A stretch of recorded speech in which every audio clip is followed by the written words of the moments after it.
like to introduce Paul Walter, a member of the Hilton Head Rotary Club, native South Carolinian, and lives on Hilton Head Island. He's Senior Vice President of the Hilton Head market of Pinnacle Financial Service Partners, and been in banking since 1992. He has served in various roles in his Rotary Club since joining in 2003. The club period. Okay. He's club president 2013 to 14, received the District Club Builder Award in 2014 to 15, RLI graduate, Paul Allen 10-star, a major donor, member of Paul Harris Society, Quest Society, and a benefactor. At the district level, Paul is the Early Act Chair since 2013, District Treasurer from 2016 to 2019, and in preparing for his current role as District Governor, he served as the Governor nominee and Governor-elect. Paul received the District Service Above Self Award in 2016 to 17, and his proudest service was with Early Act Club of Hilton Head Elementary and Junior Interact Club of Hilton Head Middle School. As we know, he's been married for 18 years with his wife Jennifer, and they have 2 daughters. And some of his hobbies include spending time with family, researching genealogy, hunting, and a new farming venture, planting all-leaf pines in Williamsburg County on a family farm. Please help me welcome our district governor.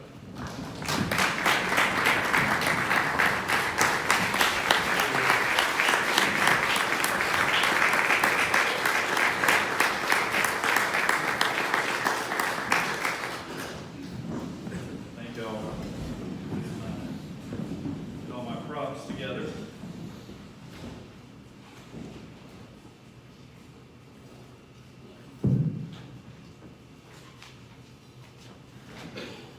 Before I get started, I wanted to ask y'all if y'all would. I have a book that is called Adventure in Service.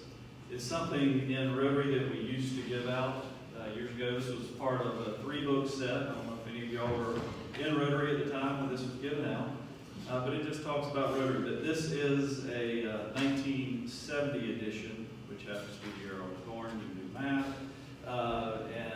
But it's something that I am carrying around to all the clubs and the events that I go to, and I'd love for y'all to sign it as being part of the Adventure in Service that I'm undertaking this year.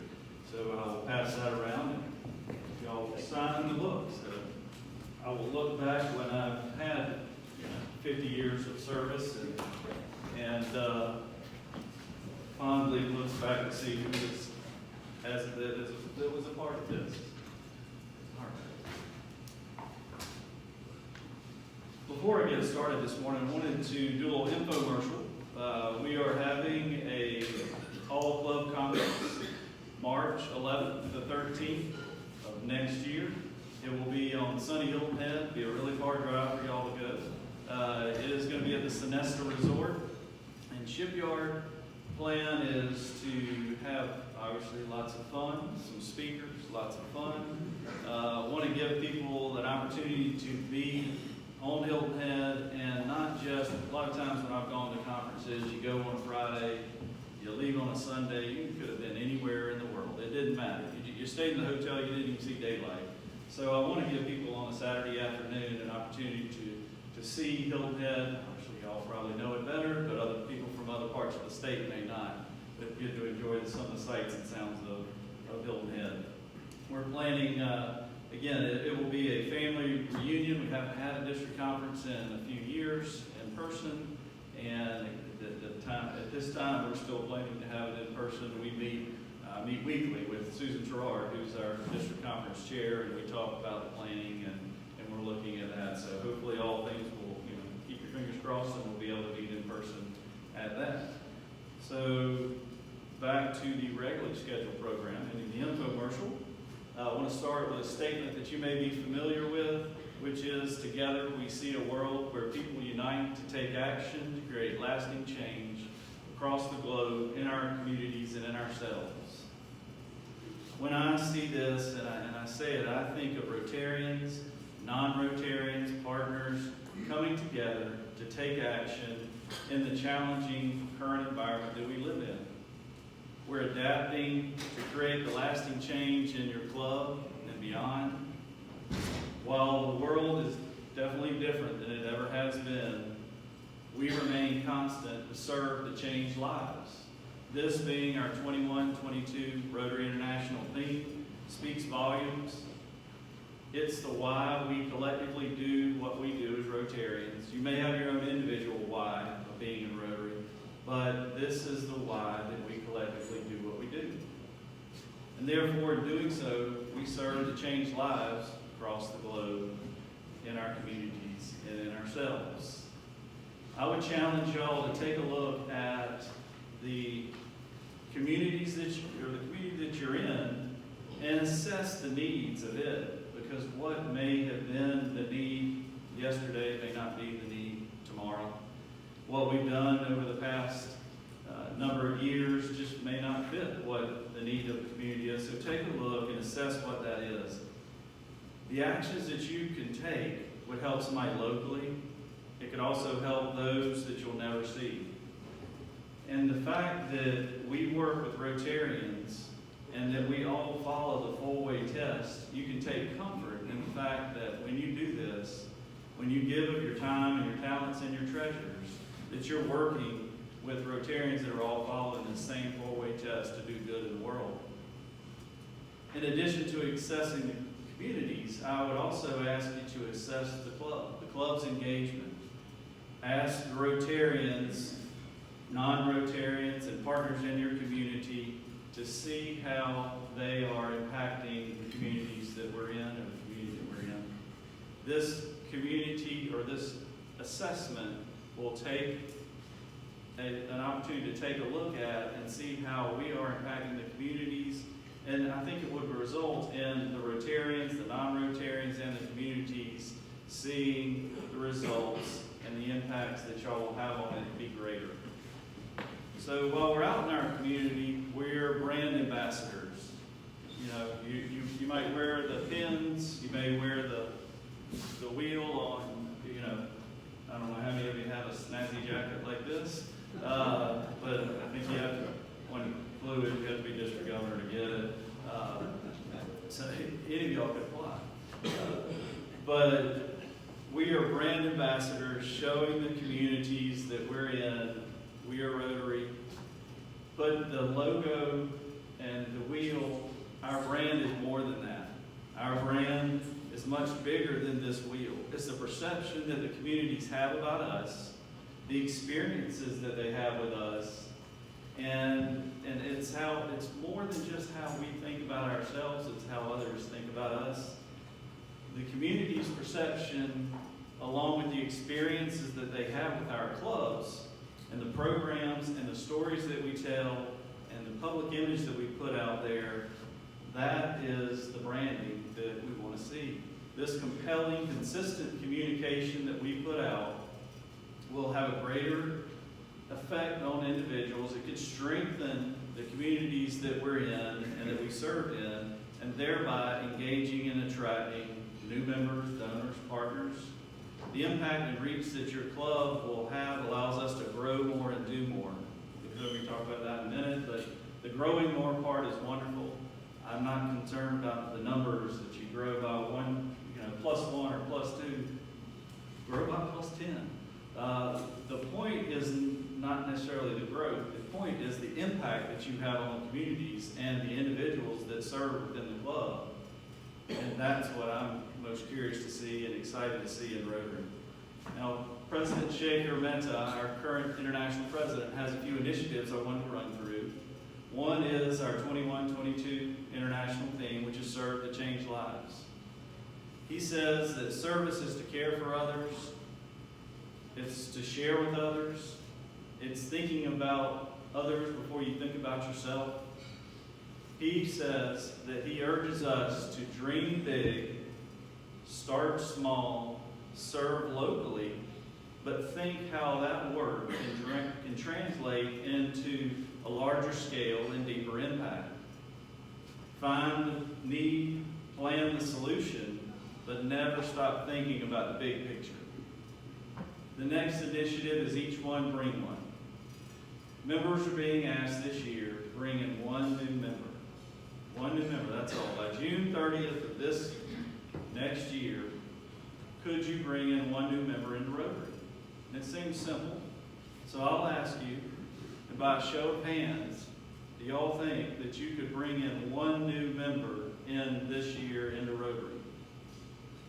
Don't be shy. So if you think, all right, keep your hands raised, keep your hands raised. This is not a trick, but I will. Let's see. Gotcha. Gotcha. There. I have checked with the legal team at the district level, and that is evidence that y'all were committed to bringing in one new member each. So, and I now have visual evidence of this, and I'm going to pass it on to Dan, and he will use that to benefit the club. Now, I said I was a banker, and I don't know how the math works, but Shaker wants us to grow from 1.2 million Rotarians this year to 1.3. Well, if we each bring in one new member, that's some weird math. I'm not sure what he's doing, but at the end of the day, as I said before, it's not the numbers, it's the impact that we will have on the communities that we serve in that I'm most concerned about. The next initiative is a Rotary Day of Service. He challenges us to have a club or an area plan, a project, host this as an action-oriented Rotary Day of Service.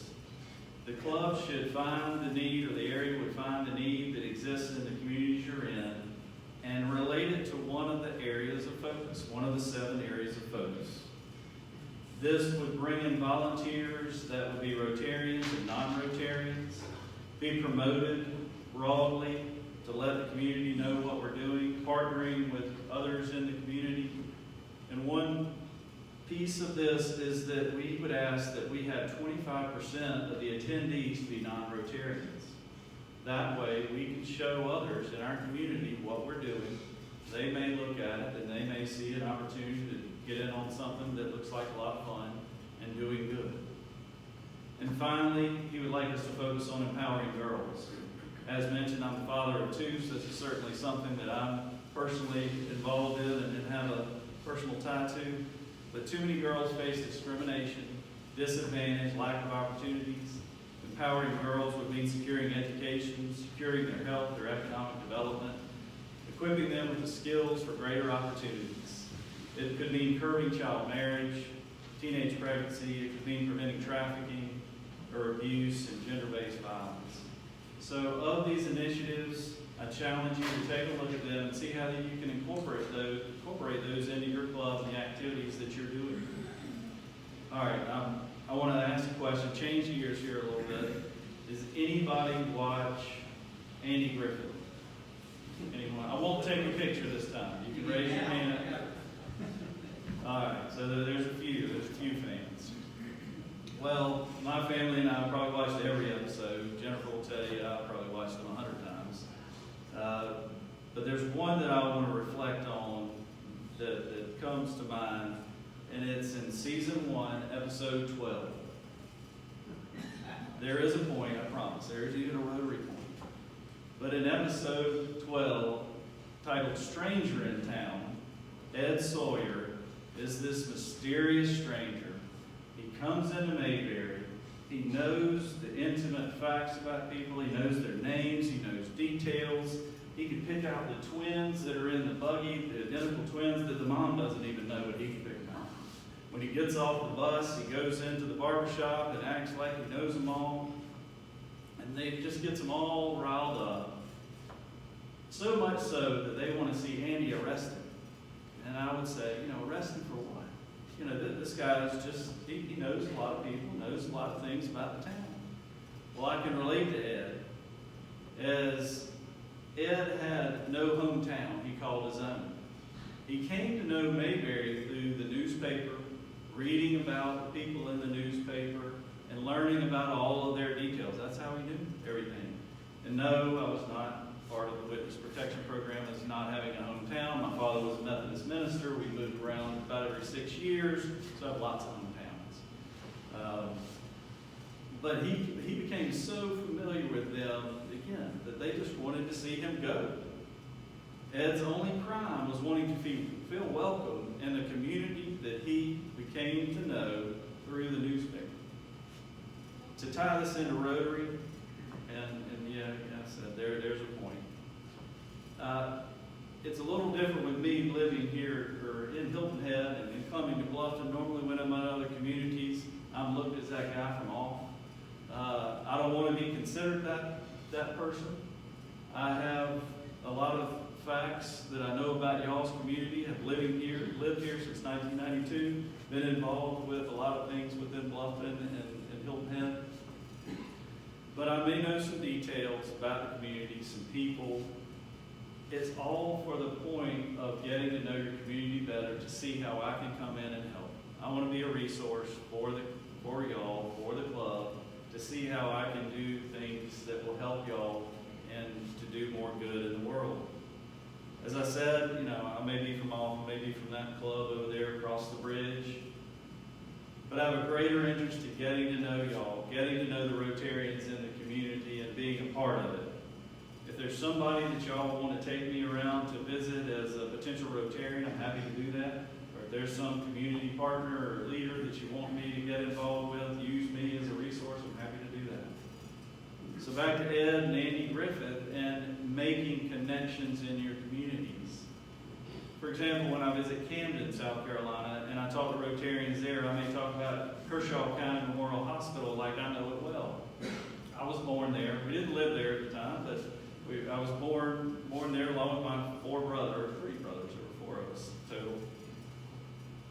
As well as if I go to Barnwell, South Carolina, I might talk about going to Burley's and having a cherry coke, or riding around the circle, or going to Stafford's and shopping. Well, that was where I spent time with my grandparents and making memories there and connections. If I go to Florence, I may talk about picking up pecans on the Florence-Arlington Highway, or going to Central United Methodist Church. Again, that was an opportunity or a time where I spent with my grandparents in Florence. All of these are good memories of the communities that I didn't live in, but I knew intimate details about and know those communities well. Or it's the connections I have to y'all's club. We've served on boards together, community activities and organizations been involved with, worked alongside you in service projects. And then there's the Oyster Roast that I love coming to every year, and I hope it continues. I assume it is. It's one of those events that I look forward to coming to and a highlight of the year.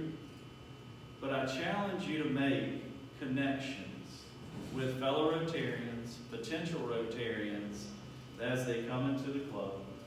Take time to learn about their families. Take time to learn experiences that they have in their backgrounds. What you may find is you may have connections that already exist, and it's these connections that make the power of Rotary special. Making these connections with prospective Rotarians would allow you to grow more and do more. Again, growing more and do more. Growing is wonderful, but it's the do more part that I'm most concerned about. This will increase the impact that you would have on the communities that you serve in and beyond. So just like in Mayberry, when they finally realized what they had, they welcomed Ed into their community, as y'all have done with me, and I thank you for that. And I know, and I'll ask, that y'all do this same welcoming and endeavor with prospective Rotarians. Make them feel welcome in the clubs that they're joining. Something else I'd ask you to do is mentoring. Mentor someone within the club, outside the club. This is offering someone a free gift of your experience and your knowledge as they follow you in the world. Share the benefit of that experience with them. And at the end, you may just learn more about the experience than they did. Or co-mentor. Co-mentoring is where you each act as the mentor or the mentoring person. And in that equation, you both win. And lastly, I'd ask you to find your why. Why do you give of your time, your talents, and your treasures to Rotary? Why? This is why that keeps you involved in all the activities that we do as a part of our Rotary life. If you know your why, you're ahead of the game, that's wonderful. If you don't know your why, it's okay. But understand that figure out why you're doing what you're doing. And I think once you do, you will continue to be engaged in the club, engaged in Rotary. Maybe tell somebody about Rotary so that they would join in on the fun that we're having. And I'll give you a little secret to why it may change from time to time. If you ask me, my why would be, it all goes back, cliche to say, but service above self. It's that guiding principle that we all live by, where we're serving others before ourselves. As mentioned, I caught the service bug many years ago with my work with the Hilton Head Island Rotary Club, serving on committees and leadership roles. And then in 2012, when I served as president, we started Early Act at the elementary school. This was an opportunity to teach and have kids from first grade to fifth grade learn about Rotary, service above self, four-way test. And I always said if I could teach that first grader to learn just the first part, I think it's back here somewhere, just question number 1 of the four-way test, then I've done a good job. I always, if I could teach my Celia, who was in first grade at the time, to learn that is it the truth, then it was a good day. My family has been a Rotary family all of my time in Rotary. The girls have grown up going to various service projects, going to activities that we've had, going to the conference in Atlanta. Hopefully they weren't voluntold, they actually did enjoy it. The girls participating in these opportunities with Rotary, and it's my hope, is that they continue to give back in their adult lives. I was given something by my parents, which is the opportunity to be involved in service, and I'm thankful for that gift that my parents gave me, and I hope that my children will continue. And I feel it's our responsibility as Rotarians to look at the younger generations, and if they come to know Rotary, and that they continue to do what we're doing as our predecessors did for us, and they continue on into the future. All right, I shared that your why may change over time, and I will say mine has. Several months ago, more than several months ago now, when we were planning the Run with Bernie Challenge, I had Rotary's #1 goal in mind, which is to end polio now. Undertaking this challenge is what we Rotarians do. We help those that we may never know or see. Seeing the need for the vaccine was something that I personally had not experienced. I wasn't alive during the polio, when polio was endemic in the United States. I've heard stories from my parents, friends, of how it was in the 50s. But I will tell you, on January 20th of this year, our family changed forever. Receiving the COVID vaccine may have changed the outcome for my brother and a fellow Rotarian who passed away. The personal experience during the pandemic has made me see that a simple vaccine could have changed the outcome of dire consequences. I'm raising for Rotary because I don't want to see a mother have to go through and see the debilitating effects that polio has on a child. So, please join me in ending polio now as I'm doing it for Teddy. Your why may become that personal and guiding light that you and others follow. So what is your Rotary why? So together, we will serve to change lives. Together, we'll each one bring one. Together, we'll empower girls. Together, we'll make connections. Together, we'll mentor someone. Together, we'll find your Rotary why. And together, by all means, have fun doing good in the world. And I want to end with a nod to my father, a retired Methodist minister, giving you a quote by another Methodist minister, John Wesley. This quote I feel is very appropriate for Rotary, but it's do all the things you can, by all the means you can, in all the ways you can, in all the places you can, at all the times you can, to all the people you can, for as long as you can. Thank you.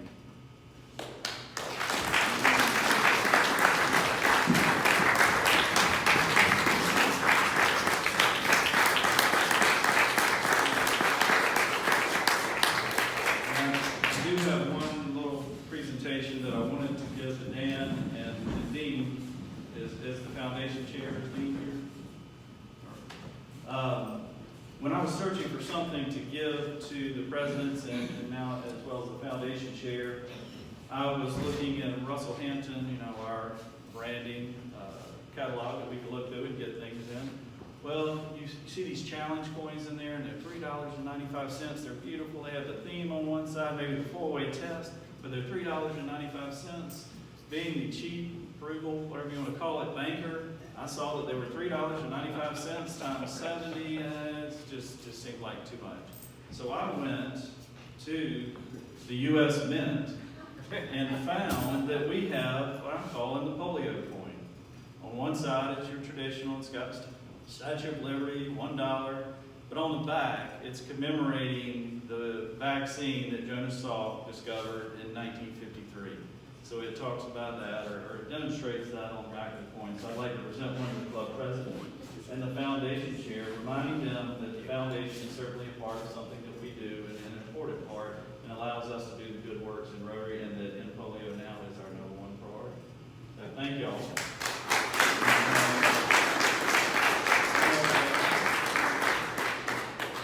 And we did a CRAP a few weeks ago, talking about my top 10, Together We, and it talks about a lot of the things that I just mentioned, but you know, the first one is Find Your Why, the second one is a hard one, which is successfully signed into my Rotary at DACUV.org.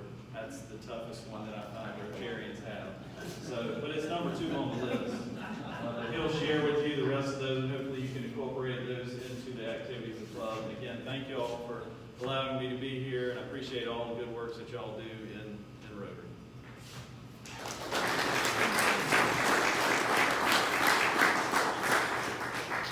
Thank you very much.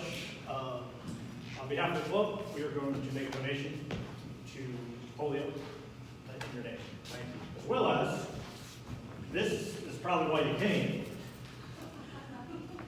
I'm sure. Oh, I'm sure. without a doubt. We're opening now. Well, you might want to be surprised. Okay, all right. Thank you very Thank you much. very much. Okay. Does anyone else have anything for the good of the club or any questions for Paul? That's right. I can.